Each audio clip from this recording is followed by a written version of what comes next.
Unfortunately, most of us are so unfamiliar with the financial world that we put negative thoughts with money, and it creates a barrier to learning useful tools and to start making better decisions.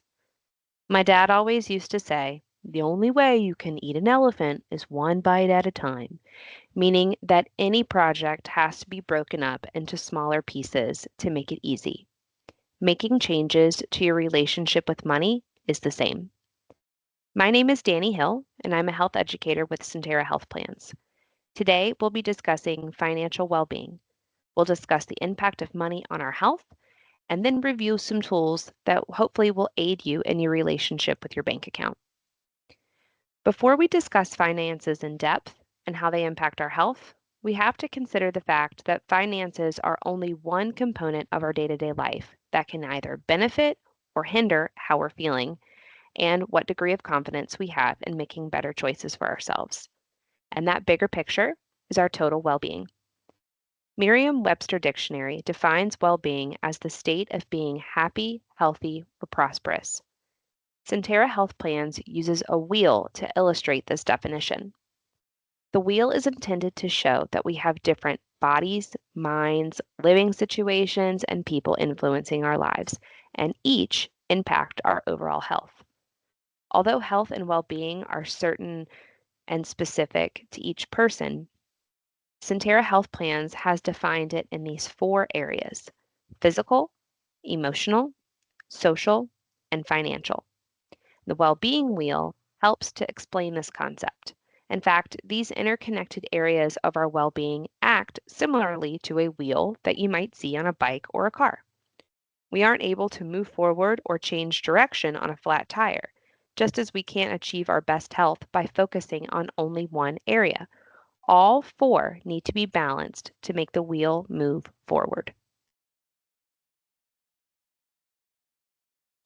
Each year, the American Psychological Association conducts a Stress in America survey, which pinpoints aspects and topics of the American life that impact our stress most significantly. In 2024, 72% of Americans cited finances as a significant source of stress, and more concerningly, 86% reported that finances led them to experience symptoms of anxiety and depression. We all know the far reaching impact that stress can have on our bodies. It can lead to chronic muscle tension, problems with sleep, long term heart issues and stomach pains, and I won't even get into the list of the adverse health conditions that can cascade from that stress. As you begin to focus on well being in all areas of your life, confidence in your finances becomes a huge part of that feel good puzzle. People want to be emotionally, mentally, and physically well, and finances naturally plays a role in all three of those areas. You want to equip yourself with the know how and the emotional fortitude to deal with situations like student loan debt, the rising cost of living, negotiating a raise, handling an emergency situation. And this knowledge breeds confidence. Defining financial well being exists on a continuum, and it's not necessarily aligned with income level. We all kind of define it in our own way. For example, some people might feel like they've got a really good grasp of their financial situation, even if they don't make a lot of money. On the other hand, there may be people with higher incomes that don't appear to feel or have the level of financial well being confidence that others may have. Research shows us that given reasonable opportunities and support, people can move along a continuum to a greater state of financial well being as they define it. But in general terms, financial well being can be defined as a state of being when a person can feel they are present in their current and ongoing financial obligations, they feel secure in their financial future, and they're able to make choices that allow them to enjoy their life. Now let's pivot to our tools. Hopefully, we'll present you with some strategies and concepts that will allow you to make the first step in the right direction and make you feel like these financial conversations are small pieces of a bigger puzzle. The phrase that we use to discuss financial well being is always remember your money, with the word money serving as an acronym for different tools or ways of thinking of your finances. So let's dive in. The first tool may sound pretty simple, and it is maintain control. You need to become more aware of where you're spending your money so that it's easier to maintain control of your finances. That might simply be tracking where you're spending your money. This simple tracking does two things for you. It allows you to gain insight into what you need to set aside each month to reach your financial goals within the time frame that is best for you, and it gives you a visual of what money you have coming in and what money you have going out so that you can ensure that you have the funds available to meet your needs. When we recommend tracking your spending, this means everything from the dollars you might spend on a coffee or a snack throughout your day to your bigger expenses like your grocery shopping, your gas, or your monthly bills. You can do this in a really low tech way by simply jotting down the amounts that you spend in a notebook, or you could use one of the many apps or software tools that are developed for this very purpose. Tracking your expenses for a week is certainly enlightening. If you do it for a couple of months, however, you're going to gain an excellent picture of where your money is going. You may even find that by simply tracking your expenses and being accountable to yourself will help you to curb impulse purchases. Many people are less likely to buy things they don't really need when they know they have to write it down and experience the consequence of that purchase on paper. Our next tool begins with the letter O, and that is to organize your priorities. You need to take the money that you have coming in every month and categorize it into the buckets that will make it easy to stay within a budget. Those buckets are your must have expenses, your nice to have expenses, your near term expenses, and your long term expenses. Must have expenses are things that you simply need to have. For most of us, that includes things like housing, transportation, food, and bills. The nice to have expenses are things that we want to have, but we could live without. Maybe going out to dinner, catching a movie, getting our nails done. Our near term expenses are things that you know you need to anticipate happening in the near future, let's say within the next year. You're going to have to define what near future is for you. For some of us, it might mean next month. For others, it might mean in the next 6 months. But in general, these near term expenses are going to be things like paying for taxes, preparing for auto repairs, or maybe medical expenses. Our last bucket is our long term expenses. These happen farther into the future and are things that we might think about from time to time when we're planning ahead. Things in this bucket might include down payments on a house, having a child, planning for your children to go to college, or retiring. In general, long term expenses are those you don't foresee happening within the next 5 years. Now that you've written down each of your expenses into these categories, allocate what you think is the amount of your monthly income that goes into each. Start with your must have and your nice to have categories first. If you've been able to track your expenses like we did in our first tool, you might already have a good idea of how much you're already spending in these two categories. If you haven't been tracking your expenses, you can use your debit or credit card statements to give you a good guess at how much you are spending. By tracking your expenses going forward, you can then fine tune these two categories to match your regular habits. The next tool starts with the letter N, and that is to nest for emergencies. For most people, having easily accessible funds in an emergency situation is critical. Work toward putting about 3 months worth of your essential expenses into a savings account. That's your that's your must-have expenses. If you have an unexpected crisis, this can make the difference between keeping your head above water. Once you've established this emergency savings, you can then focus on saving for bigger financial goals in the future. To create an emergency fund, add up all of the costs in your must-have category, multiply it by 3, and keep that amount in an emergency savings account. That will help you cover the cost in the event that you have a job loss or an illness that directly impacts your monthly income. The next tool starts with the letter E, and that is to emphasize savings. There are probably quite a few of us that would like to put our money towards things beyond just our day-to-day expenses.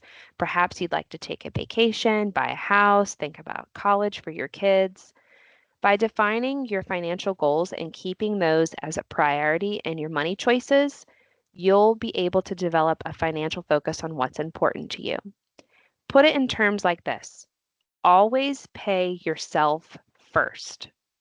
There are so many times that maybe the numbers just don't add up. What happens if you get into a situation where your income may be sufficient to cover your basic living expenses, but it's not enough to start saving for your goals?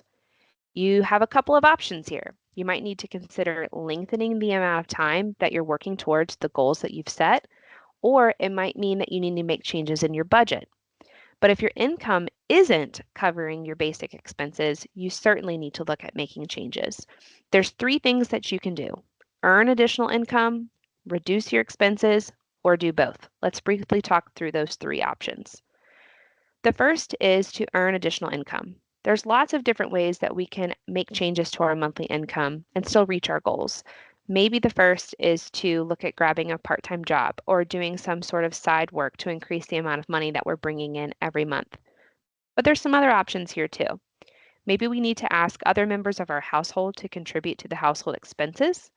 Or if you have a child that's within working age, maybe that means them finding a job to cover their small expenses like gas or to contribute to their car payments. Next, take a look at your withholdings.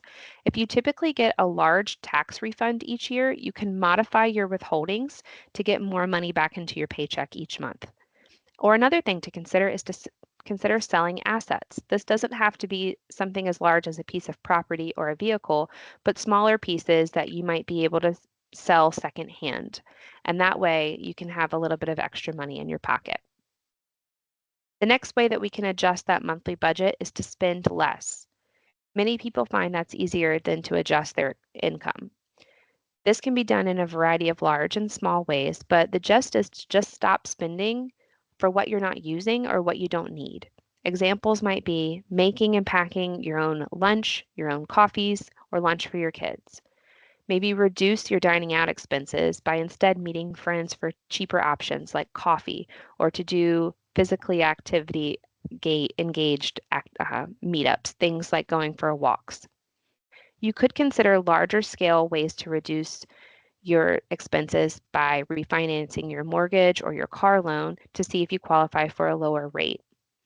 Make sure you're always shopping sales and coupons. If you have a cell phone, consider canceling your landline. The same with cable television or public transportation or carpool.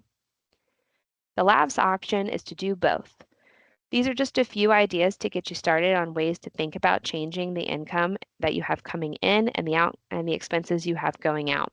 Get together with everybody that you share household expenses with and look at what you've been spending. Figure out together what's most important to you and what things might you be willing to reduce or even do without. Look honestly at your wants and needs and compare those to your goals to see what you value most. By making educated choices about your money, you can take control of your spending plan and reach your financial goals. Our last tool begins with the letter Y, and that's to start thinking about your budget and then build one. Hopefully, by using the tools we've already discussed, you'll be well on your way to having a budget built.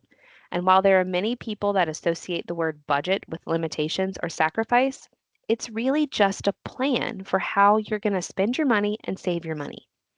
I've always loved the saying, tell your money where to go instead of wondering where it went.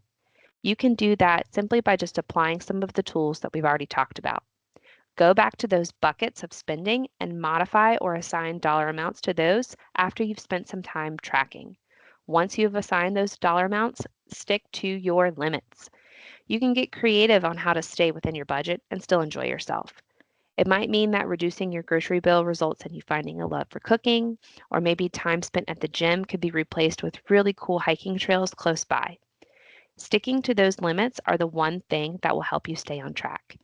And then lastly, reevaluate. There are times in life where curveballs get thrown at you and you might find yourself off track. Make it a note every 3 months or so to reevaluate your plan and determine if you're still well on your way to your goals.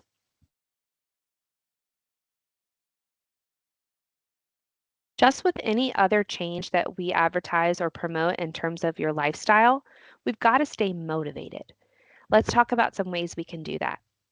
The first is to put pictures of your goals everywhere, and I mean everywhere. If you have a short term or long term goal to take a vacation to that beach house you've been eyeing your entire life, put a picture of it somewhere in your wallet, on your computer, on your front door, or anywhere else that will help you think of it and remember it when you're pulling out your debit card to make a purchase. The next is to avoid temptation. If you love to shop, stay out of the mall. Unsubscribe from those emails from your favorite stores. The next is solicit help. Let your friends and loved ones know what you're doing so they can support you and not inadvertently tempt you by inviting you to go on a shopping trip or to go to an expensive restaurant. Instead, help them to plan less expensive get togethers. Our next strategy is to budget for small treats and rewards. You can't deny yourself every pleasure in life. Put a little bit of money aside in your budget for small luxuries or schedule a reasonable reward for hitting savings or payment towards your debt. Monitor your accounts. Watch your balances grow each month. That will help you to keep your levels of enthusiasm high. And our last strategy is to be kind to yourself. You may veer off course from time to time. That's not a failure. It's just a setback. Return to your plan, revise it if necessary, and keep going. In terms of ways to get started, there's a couple of avenues that we can consider.